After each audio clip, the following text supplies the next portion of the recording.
ESPN 94.1 FM and AM 930 present The Drive. Brought to you by Huntington Federal Savings Bank. Local then, local now. Member FDIC. It is Thursday, July 30th. Your drive begins now on ESPN 94.1 FM and AM 930. I'm your host, Paul Swann. You can join this program by calling the Miller Lite phone lines at 877-420-TALK. That is 877-420-8255. Miller Lite, hold true, great taste.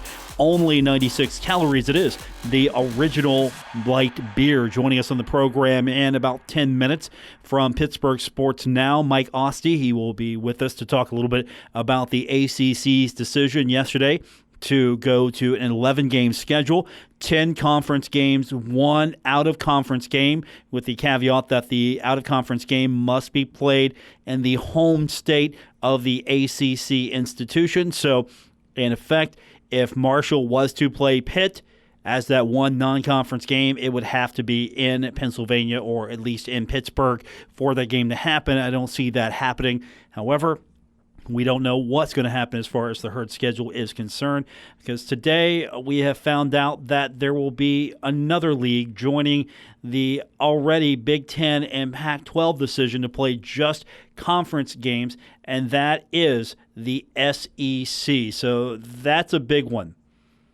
SEC came out with their decision, or at least it's coming out. What they're going to do is, and this started the break not that long ago, I'm citing Sports Illustrated as my first source. The league will kick off the season September 26th. That is 3 weeks later than the scheduled Labor Day weekend start. The SEC's divisional structure is expected to remain the same. Winners of the two 7-team divisions playing in the December 19th championship game. League teams will play 2 more opponents from their opposite division. Now, if you're not an SEC fan, you're a casual SEC fan, it's still pretty simple. SEC schedule has 8 conference games, 6 against interdivision teams, and 1 against a permanent team from the opposite division. Also, 1 against a rotating team from the opposite division. So, SEC is going to be adjusting the schedule there. That means no out-of-conference games. That means no SEC-ACC state rivalries. No Florida, Florida State, no Georgia, Georgia Tech, no Louisville, UK, no USC, Clemson. You're losing LSU, Texas. You're losing Tennessee, OU. You're losing MSU and NC State. You are losing some games there. So the SEC coming out, and this is a day after the ACC comes out and says, look, we're going to play a 10-game schedule, and then we're going to have that bonus game, that non-conference game. And the caveat was you can play it in state. It wasn't 100% restrictive to you have to play it at the venue of the ACC institution. It has to be played in state. That opened the door, allowing some of these cross-state rivalries. Well, the SEC coming out today and saying no. And we're going to start our season a little bit later, due in part because when students come back, there'll be surges, there'll be spikes, and we have to have some flexibility to get things started. And, by the way, that means no conference games. That means no out-of-conference games, because that's going to hurt the flexibility of the SEC. If you've got those games on your schedule, then you have to look at making them up or figuring out what to do. And so it's going to be interesting to see what the payouts are going to look like, what can be arranged. Each school, I'm sure, is going to be doing a lot of work trying to rearrange their schedule. Of course, schedules like Louisville and Kentucky, you can just reschedule that for next year. You can rearrange. But as far as your football schedule is concerned for the Thundering Herd, right now, the only game that has been directly impacted, and we still haven't heard how, because we might find out tomorrow, we might find out next week, oh, no, that game's going to be played. It's going to be played in Pittsburgh, is the Pitt game, because that's the ACC game. But again, this is a ACC schedule with 10+1. I mean, the ACC might just come out after this and go, you know what, we're just going to do 10. We're looking at this, we're just going to do 10.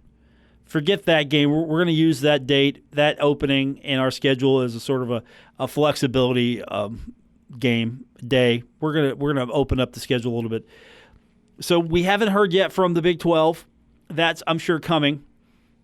I'm sure that schedule will model what you've seen so far. And if that's the case, then what does that mean for West Virginia and the schedule the Mountaineers have? I mean, it's already going under some dynamic changes, and we're going to talk more about what's happening with West Virginia as the ACC, of course, impacting West Virginia's schedule, Marshall's schedule impacted with the ACC division, the SEC probably going to send lots of waves through college athletics. We're going to get to the point where why are conferences not coming out and saying, look, we're not going to play non-conference games. Why are they not coming out? You could instead have we're going to play conference games. We're just going to cross the board. We're going to play conference games. So yet to hear from the Conference USA officials, yet to hear from the group of 5 schools. I guess right now we're just waiting to see what happens with the Big 12. Big 12 probably on the clock right now as we speak, trying to come up with what they are going to do as far as a league is concerned. Conference USA could come out and say, look, we're going to do conference games only. Go to a 10-game schedule. And that seems to be the number, except for the ACC. That seems to be the number, 10 games. So the American could come out. We haven't heard from the American yet, really. Could the American be waiting? The American's losing non-conference here. You could go down the list probably and see how many games are being impacted from the loss of the SEC, the loss of the ACC minus that one out-of-conference game, the loss of the Pac-12. I don't think that's going to be impacting some of these conferences as well as much, but you're down to now trying to get what the Big 12 is going to do, because the Big 10, no conference games or only conference games. Only conference games, Big 10. SEC, only conference games. ACC, only conference games plus one. Pac-12, only conference games. Big 12 is going to have to come out and say, okay, this is what we're doing. Or will the Big 12 take everyone's table scraps? Who knows? There's the opportunity there for that league. But we're going to turn our attention to a little bit more specifically what this means for Marshall, Pittsburgh, also what this means for West Virginia, what this means in general with the ACC. From Pittsburgh Sports Live, we're going to talk to Mike Asti when we continue. We haven't talked to Mike in a while. Last time we had Mike on, it was about playoff time last year, and I think Mike blames me for the Penguins' horrible run. More on the way. It's The Drive, ESPN 94.1 FM and AM 930.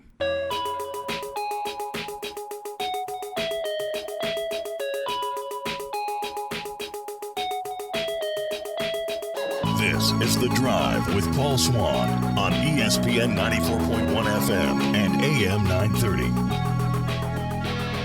We are presented by Huntington Federal Savings Bank. Welcome back to The Drive on ESPN 94.1 FM and AM 930 with the news yesterday that the ACC is going to a 10+1 schedule, 10 conference games, 1 out-of-conference game.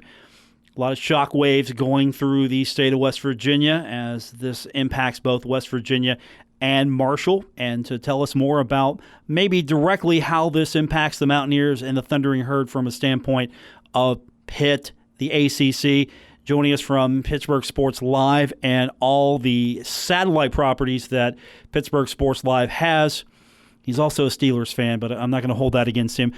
Mike Asti joins us on the program. How you doing, sir? Good, man. How you doing? How you been? I'm good. I was hoping to get you on maybe this time to talk hockey, but the ACC coming down doing this sort of changed that conversation.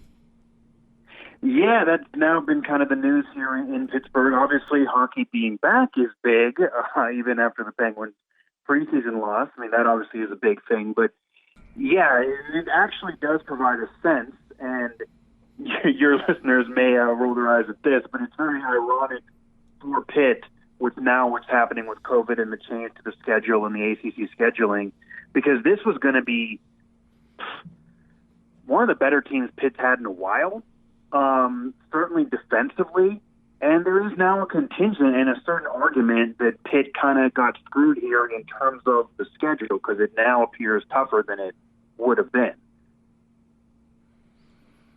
Have you heard yet which opponent or what direction that Pitt's going to go in as far as that +1, with the SEC announcing today that it's going to a strictly conference schedule? Does that shake up the plans of the ACC, or will the ACC schools just soldier on?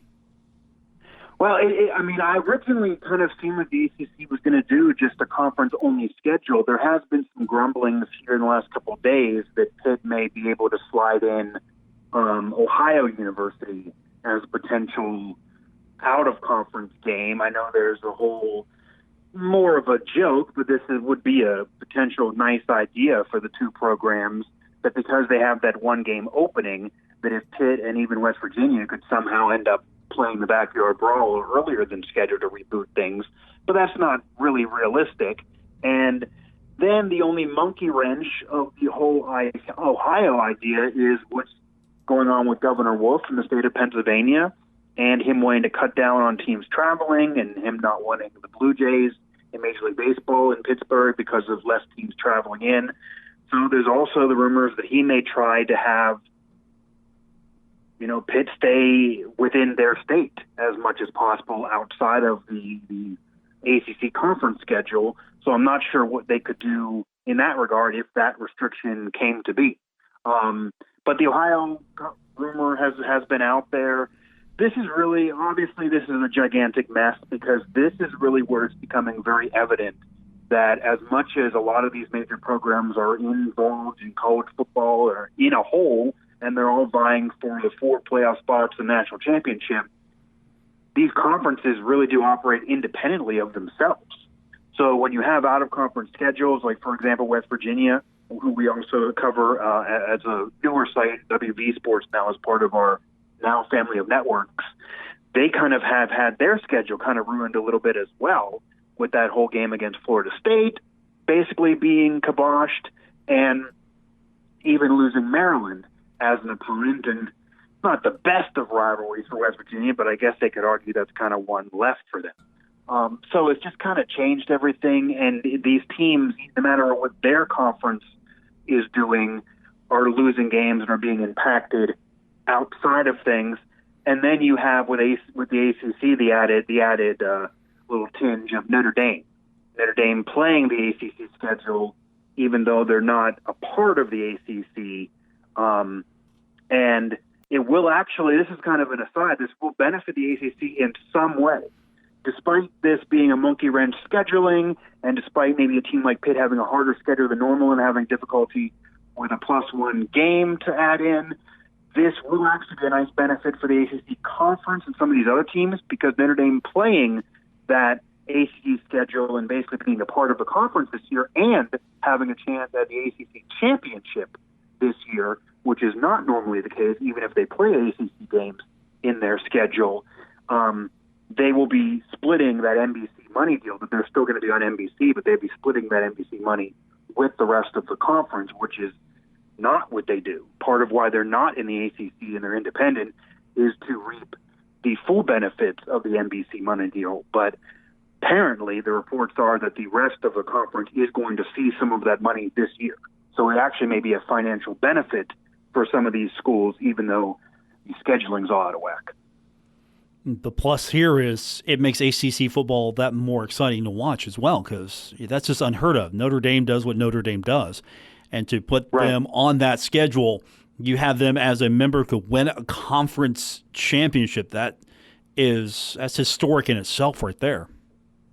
Yeah, and I think also I almost end up becoming a Notre Dame defender, and I'm not really at all. But there's always this contingent of the annoyance of Notre Dame that they're not in the conference, they kind of play above themselves, and then people want them to have to make a decision whether or not to be in the ACC. But when you think about it, number one, I understand why they're not in the ACC, because they want to keep that NBC money deal, and that wouldn't exist if they eventually got into the conference full time. And number two, when you look at this season and giving them the ACC bid, basically, which does annoy some people, I'm sure, it ends up becoming a quality game on your schedule that maybe wouldn't have been there all the time, even though Pitt does usually play Notre Dame.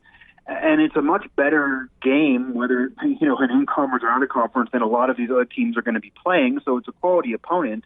But it could be it could be a trivia question someday, because I would imagine that after this is all over, Notre Dame is going to want to go back to being independent and going to want to go back to getting the full NBC money deal, which I'd imagine they would win a legal battle because they have a contract for another decade. So this could be a very, very rare conference championship if Notre Dame would win it. If Notre Dame would get in this conference championship game, that would be more than historic, because it may never happen again, and hadn't prior. But then again, we'll see what happens. Clemson's had a stranglehold on the conference, and they're certainly a playoff viable team, so they very well may win it again. But this is a team that Pitt, for example, defensively, they have a lot of players coming back, and they are poised to compete defensively. There are some thinking they actually could compete with Clemson's offense on their defense with how skilled that defense is. Question mark still around the offense, but that defense could carry them to a solid season, but it is a little bit tougher now with how things got shook around and how there's still question marks on that extra game for Pitt. Do you see this season even happening? I know we're going through this dance right now. Some schools are beginning their camps. The conferences are positioning themselves to allow flexibility for COVID-19 and what the health conditions look like. Are we just dancing around the inevitability of just not having a season? It's just not going to happen. Is that even on the table yet? Yeah, I mean, in all honesty, I hate to say that we wasted any time here in the past 10 minutes, but everything I've just said probably will be a moot point. I can't imagine how they're going to end up having this happen. You have so many players that have tested positive over the last few months on these teams, even if they're not suffering symptoms. They still have had positive tests. West Virginia, for example, is a program that has had a significant amount of positive tests over the last few months. I just don't see when you have, even though college football is a major business and there's money flying around, and now they're going to let players, profit off their likeness, even though they're not going to pay them a stipend, and that's a whole conversation for another day. But these are still athletes who are not yet pro. These are still amateur athletes in a sense, and a lot of them are much younger, obviously, than the pro players in those other leagues. I just don't see how, from a safety standpoint, needing to do so much travel, needing to have so many players on a roster, obviously needing a training camp of some sort, how you could possibly do this, and needing the emphasis on safety even more so than the other leagues. I think it'd be a worse PR disaster for college football if they end up having to cancel midway through, or you have half of a team test positive like the Florida Marlins, and then they're suspending games and shutting everything down and it getting all crazy, than it even would be for the NFL. I covered the NFL, covered the Steelers. The NFL is going to power through. I guarantee you the NFL is playing games. They want to do this with or without fans. They're full steam ahead. They barely even want to change the schedule at all to accommodate anything. I mean, they're going by the guidelines, but they want to play come hell or high water. I just don't think the college football can go under those same parameters, and I'm very skeptical that there's going to be college athletics really at all. But I'm also pretty pessimistic that there's going to be high school sports, and I keep hearing from the PIAA and all these different institutions that they're going to be, again, going full steam ahead in that regard. So I could be wrong, but I do find it very unlikely that college football is going to be played this year, especially when they're already going to have a major asterisk on it and water it down more so than, say, the NFL. The NFL is going to play their schedule, and it'll be the same thing with playoffs. College football, as we're talking here, they're doing conference-only schedules, but then somehow they're still going to rank teams amongst themselves nationally and see who gets into a playoff. It just seems like a whole mess. I'm sure you can imagine if we're talking a few months from now, or when we get ready for college football, or even we're talking in December towards the tail end of college football, and can you imagine the argument of teams getting ranked in the top 10 and then vying for a playoff spot and having those top 4 ranked when none of these teams have even had close to playing each other or even have had common opponents? If everyone's just playing a conference schedule, which very well may happen if they do it, I don't see how you realistically can fairly rank anybody, but they're going to try. But I'm pessimistic this is all going to happen. Just because it feels like there's more difficulty and there should be more of an emphasis on safety with college sports than even the pros. Here's my idea. I've had different variations of this. Just take all 5 of the power conferences, conference winner. You have to win the conference. That's the entry. You're in. And then you take a 6-team, the best team of the group of 5, let that fight begin. And then you just extend this by a week. The first top 2 teams get a bye, and then you play 6, 4, 2. Just do it that way. Be easier. Yeah, I mean, that certainly makes sense. And I know that's part of a conversation the last few years, separate from COVID, to kind of make a little compromise with what's going on with UCF. And I've certainly been saying that UCF didn't really deserve their playoff spots those years because of the current parameters. If they had to be one of those 4 teams, it's hard to say they deserve it over teams that have played tougher schedules than them. But your way would allow that compromise where you would still give that team an opportunity, plus the conference champions wouldn't be penalized by having a team with an easier schedule get in. The only thing is, though, there's still going to be people who are going to complain, and there's still going to be a little bit of an argument because there is going to be a time where you're going to have the number 2, even number 3 team in a major conference is going to claim they are better than a conference champion of another conference that they did not play. So that is almost the only way you get around that is if you really expand it to probably 16 teams or something, which just certainly wouldn't happen this year.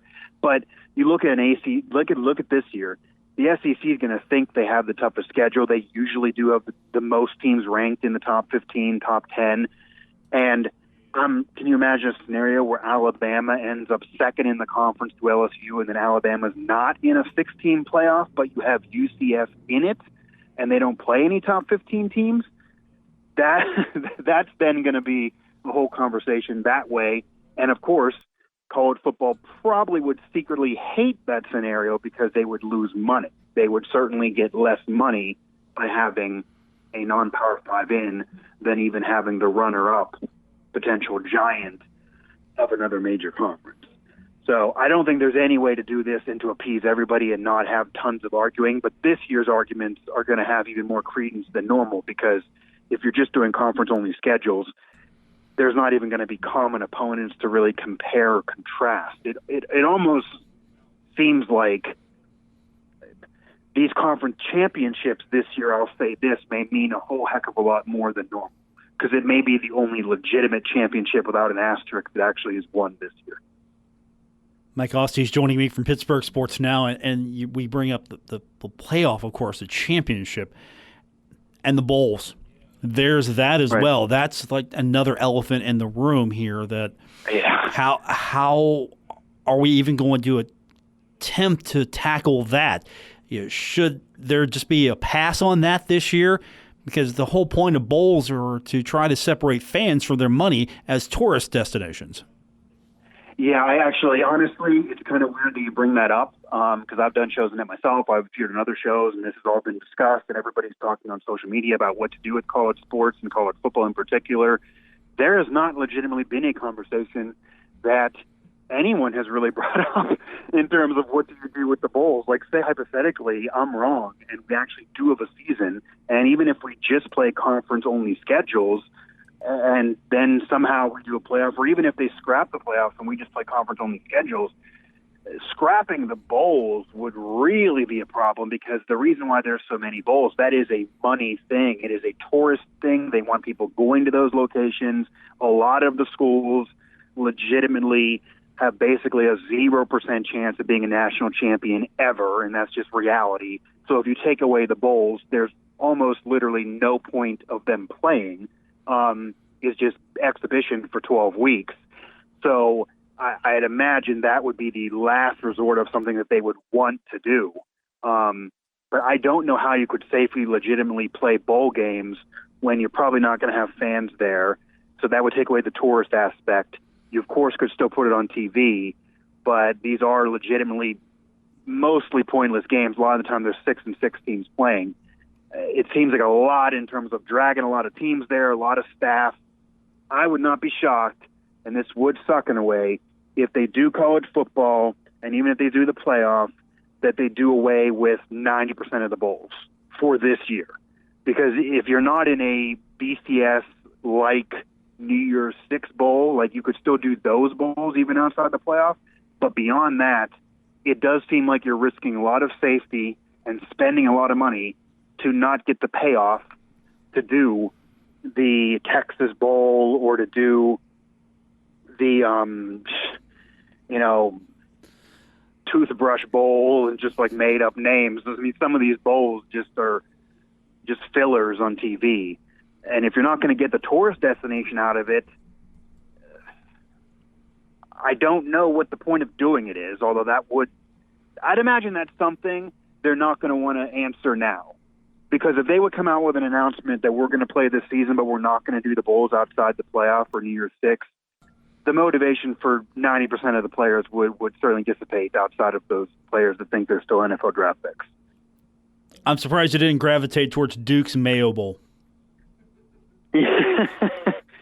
Yeah, I mean, there's so many bowls out there that it's almost there's always those memes out there that around bowl season that your last name, your dog's name, the street you were brought up on, that's your bowl game.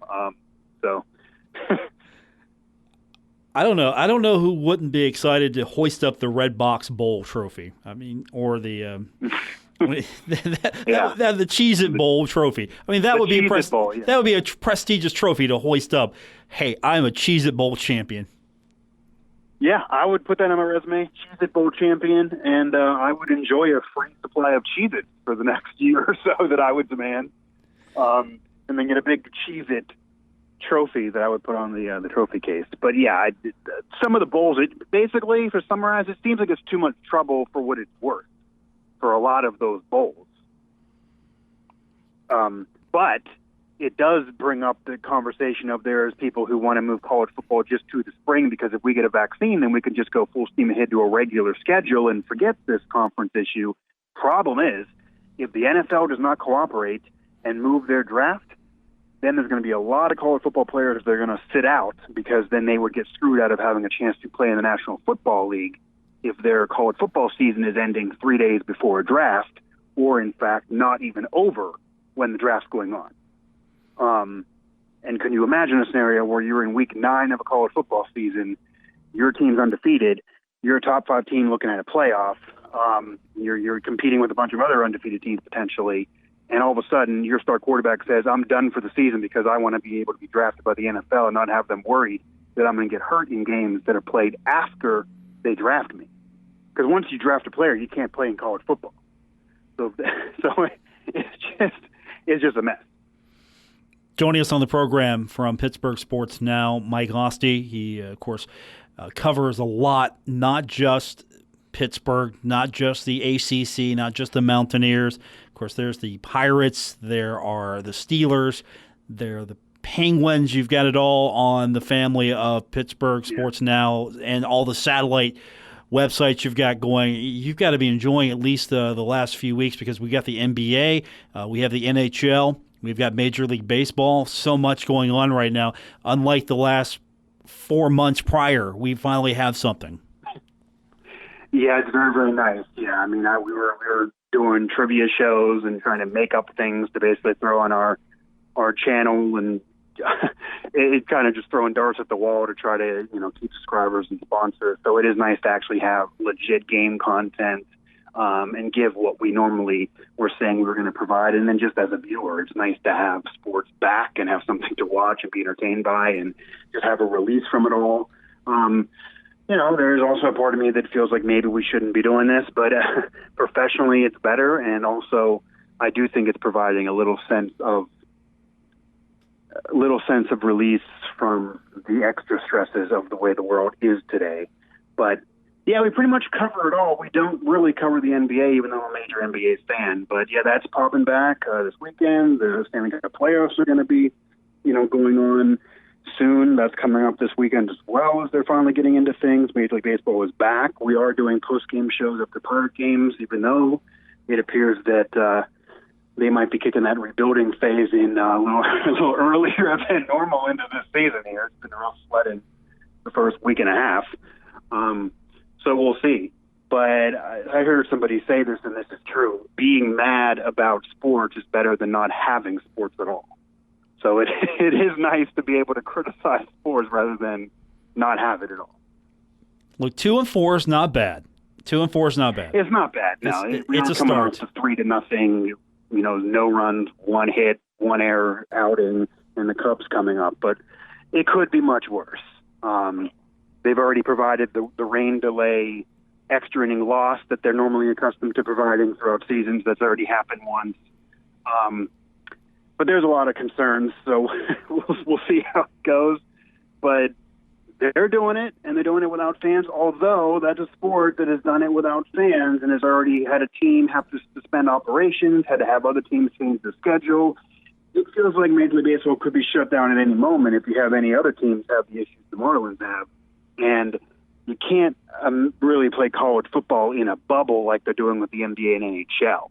I don't see how that is. And the shame about college football, unlike the other leagues, it's so much a fan-driven experience that going to games is a big, important deal. Even people who don't like sports can enjoy going to a college football game. If you can't have that, it really does take away. Are you liking at least what they're doing with the NHL? I think the presentation for what it is has been pretty good without the fans.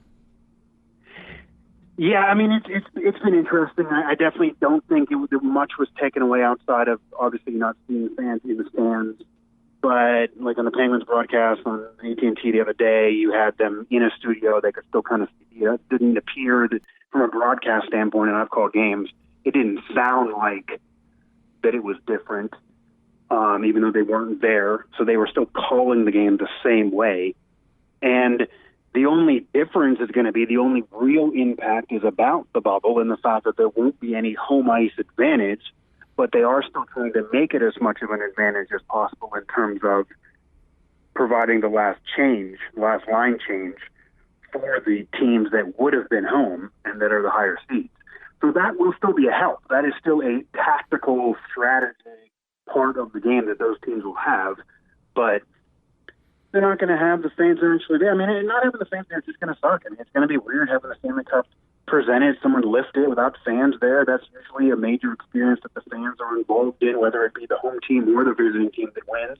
I mean, there's even images of, back when the Penguins won in 2009, they beat Detroit after losing to Detroit the year before, and you saw a lot of Red Wing fans. They won that in Detroit, taking video of Crosby winning his first cup, even though their team just lost. Like you're not gonna have those moments that you normally do have, or even the Blues last year bringing somebody down in a wheelchair that they kind of were playing for throughout that whole season. That wonderful story. Those things aren't going to happen. You're not going to invite anybody else down there. I'm not even sure if they can do the cup pass because that's a COVID disaster when everyone's hands over that. Yeah, that's a good point. That's a damn good point. Quite frankly, I'm not sure how they can pass that thing around because you can't have to hell the captain after playing for 3 hours. You got to, wash his hands before he's passing this off. I don't know how that's going to work.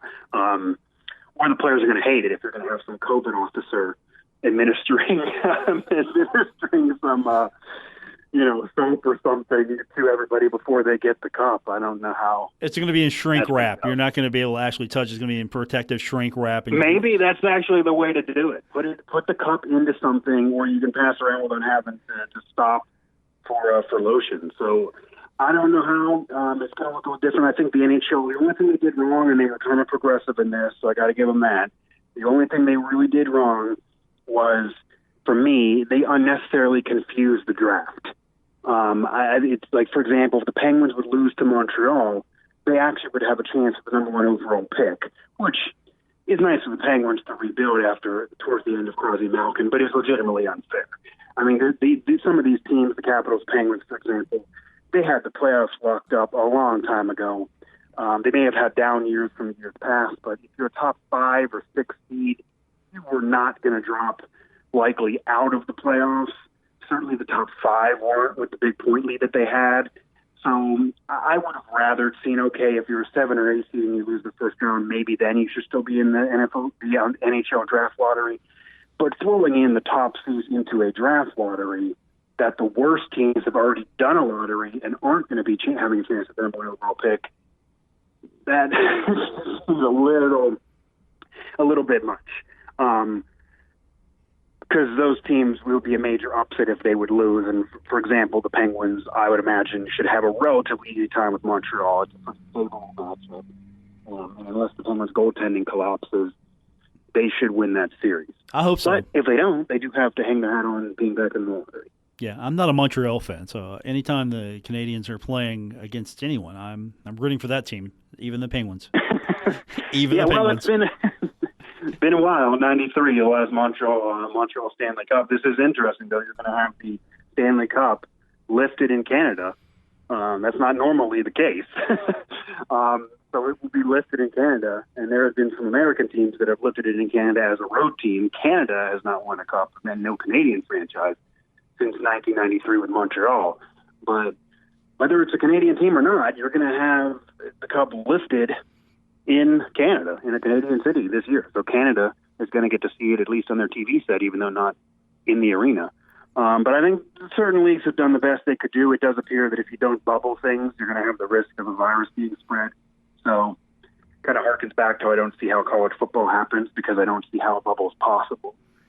And we'll see if Major League Baseball can get through their season.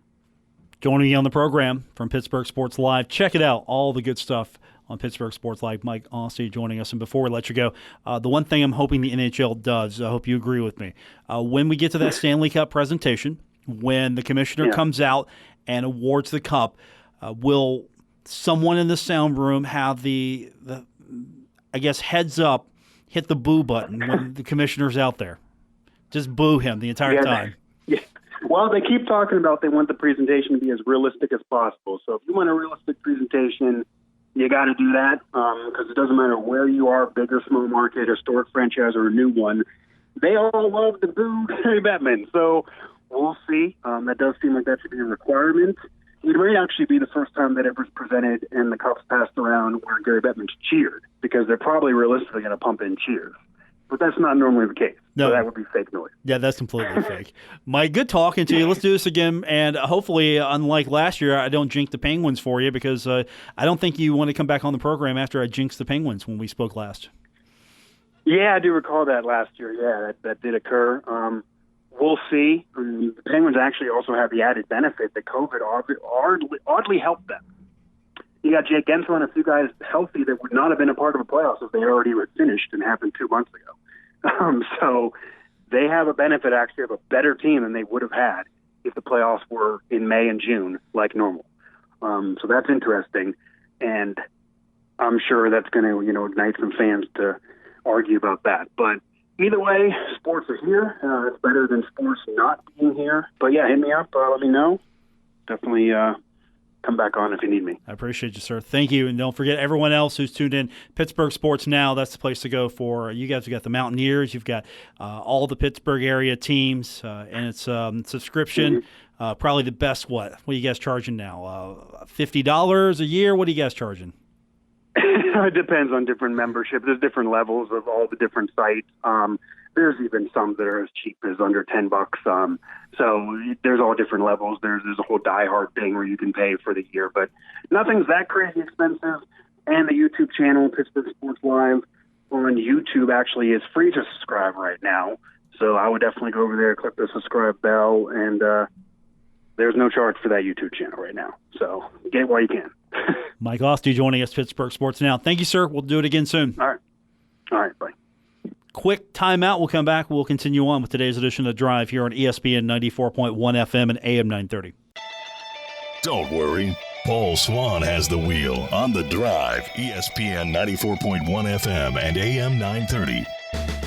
Presented by Huntington Federal Savings Bank. Welcome back to the Thursday, July 30th edition of The Drive on ESPN 94.1 FM and AM 930. I'm your host, Paul Swann. We've got a lot of basketball action to start talking about over the next few days and weeks as the NBA getting back into action officially. We've got that action for you coming up tonight. Yeah, we've got basketball for you coming up tonight. The Lakers and the Clippers. that is happening. We'll have it for you. 8:30 coming up tonight right here on ESPN 94.1 FM and AM 930. It's kind of nice that the Pirates are taking the day off and we've got the start of basketball. So we can start watching that. Of course, there's hockey action. I'm going to be watching a little bit of that as well. The Clippers and Lakers are going to be on TNT. Coming up at about 6:30 also on TNT, it's going to be Utah at New Orleans. So a little early basketball action for you. For me, I might flip over tonight and watch a little bit of Boston versus Columbus on the NHL Network. Also Vegas and Arizona. These are the tune-up games, exhibition games, whatever you want to call them. The NHL ramping up by giving every team one game. And I like how they've done it. They've paired up as best they could sort of the teams that have the most rivalry connection. Like yesterday, I was watching the Rangers and the Islanders, and I'm a Rangers fan, and it was a fun game to watch. They're trying to pair up the teams. Yeah, the other day they had Calgary and Edmonton. That was a good series to, well, okay, maybe not for one of the teams, but it was a good. High seeds have been winning for the most part in this thing. Don't know if that's going to change. The high seeds will be playing lower seeds in the qualifier, and the top 4 seeds will be playing for seeding. So all of that begins August 1st. Hockey is back. Basketball is back as well. And we'll have as much of that as we possibly can fit on the radio with the Pirates. Hopefully they will start winning some games again. They're 2-4. It's not over yet. It's a young season. And if baseball can actually pull the rest of the season off and not have to cancel it, we're going to have plenty of basketball for you, and baseball and hockey as well. And, of course, the SEC with the big story today, the SEC to play 10 games, all conference, and the football schedule will begin on September 26th.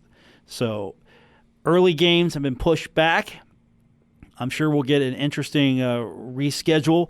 That means if you're a UK fan, no game against Louisville this year. Yesterday, the ACC announcing a conference schedule with a +1, allowing for a out-of-conference opponent with the stipulation that the out-of-conference opponent must be played in the state of the ACC institution. So that opened the door for Kentucky and Louisville if those two conferences could have got together and worked this out. But instead, the SEC deciding to push football back, also taking out the non-conference games to allow for greater flexibility and to allow for any possibility of having to change the schedule here.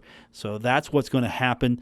What this all means for the rest of the conferences, we don't know. The Big 12, I'm sure they're going to come out with what they're planning on doing soon. They canceled their virtual media day. So that's been canceled. I'm sure they're going to have something come out soon. Then you're just going to have the rest of the Power 5 recipients, the group of 5, probably have to figure out what they're doing. Because usually most of these out-of-conference games are Power 5 schools playing host to group of 5 schools. You've got some out-of-conference games that are Power 5 versus Power 5, and those are great matchups. But the MAC, for example, the MAC got hit hard with the Big Ten cutting out games. What's this going to mean across the board? Are we going to see Conference USA come out and say, look, we're going to go to a conference-only schedule as well? Just yesterday, when Grant Traylor featured his story about the ACC change, and he had reached out to Marshall Athletic Director Mike Hamrick, Mr. Hamrick indicated that he still was hoping for a 12-game schedule. That could change. Or maybe the group of 5 schools decide, look, we're gonna see what we can do here.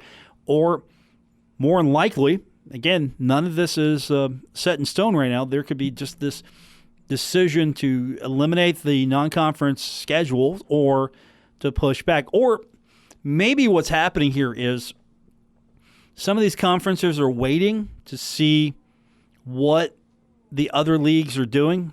So if Conference USA is waiting, is there then some stipulation where there has to be some monies paid, or will each conference, each institution work deals out extending deals, rearranging deals. Because again, I don't see Boise State coming to Jones C. Edwards Stadium this year. I don't see it happening. It could happen. I just don't know if it can happen, if it will happen. There's still the possibility, though. But what that leaves you is you're waiting to see what the American does and if you can play that game against East Carolina. And that game could be in serious jeopardy because it's so early in the schedule. It's week 0. It's before the usual regular season start of college football. So that game could be in jeopardy. It could be in serious jeopardy. And then you lose the Pitt game. And then the only game you have left, it could be out of conference, Ohio, because Boise State might not be coming. There's nothing to indicate that they have decided not to come. It's all speculation at this point, but speculation nonetheless.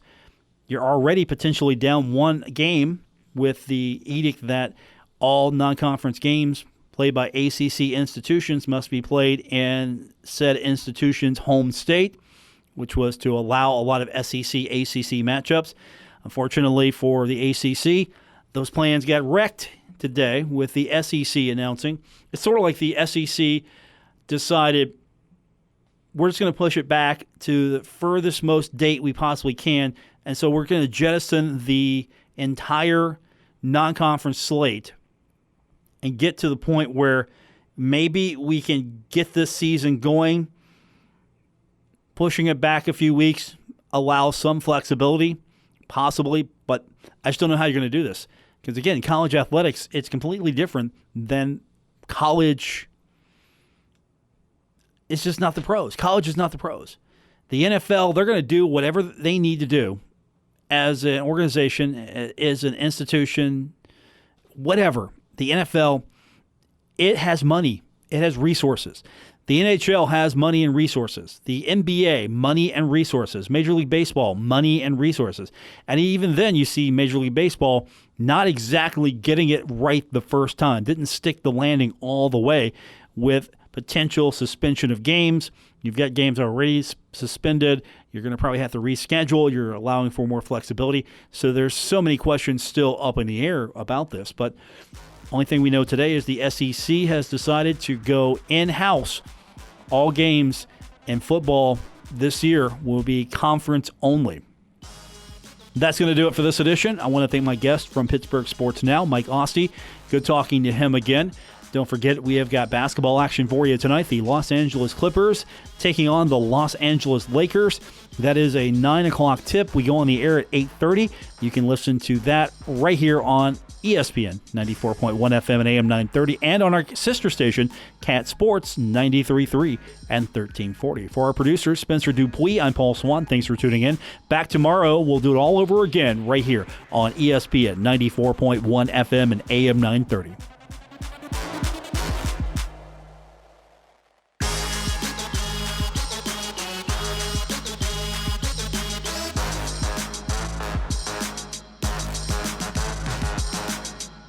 WRBC Huntington, W227BS Huntington, your flagship home of the Marshall Thundering Herd and The Drive with Paul Swann, ESPN 94.1 FM and AM 930.